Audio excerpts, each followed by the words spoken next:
রাজনৈতিক দলগুলো আমি মনে করি তারা একটা সিম্বলিক কারণে আছে।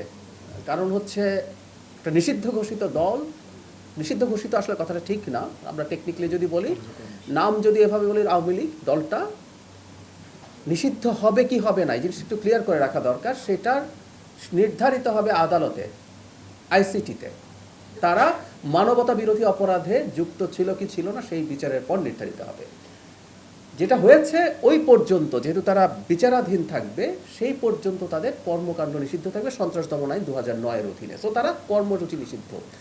এই দলটা এখন যে কোনো কর্মসূচি নিয়ে যদি মাঠে নামতে চায়, সে তারা একটা আইন ভঙ্গকারী কাজ করছে। সো সরকার সেখানে ব্যবস্থা নেবে, এটাই স্বাভাবিক।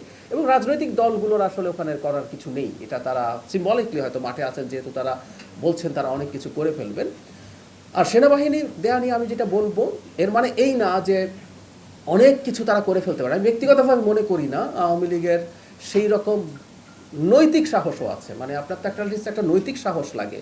আমরা একটা কথা বলি না, চোরের মায়ের বড় গলা। মানে আওয়ামী লীগের বড় গলা হতে মানে আমাদের সবার মেমোরি শেষ হয়ে যেতে হবে, আমরা সবার ডিমেনশিয়া হবে, তারপর কোনোদিন আওয়ামী লীগ আমাদের সামনে বড় গলা করে কথা বলতে পারবে। এর আগে আমার মনে হয় না। সো তাদের ওই নৈতিক সাহসও নেই। নৈতিক সাহস যদি না থাকে, কিছু লুটপাটকারী মাফিয়া চোর বাটপাড়ের আসলে খুব বেশি নৈতিক সাহস থাকে না। আমি একটু পেছনে যাই, একটু অপ্রাসঙ্গিক হলেও বলি, জুলাইয়ে এরকম বন্দুকের সামনে মানুষ দাঁড়াতে পেরেছিল কারণ তার নৈতিক সাহসটা ছিল। ও ধান্দাবাজ লোক ছিল না, ও দেশকে ভালোবেসেছে, এই দেশের ভালো করতে চেয়েছে। এত গুলি, এত মৃত্যু, এরপরও মানুষ পরের দিন আবার গিয়ে দাঁড়িয়েছে।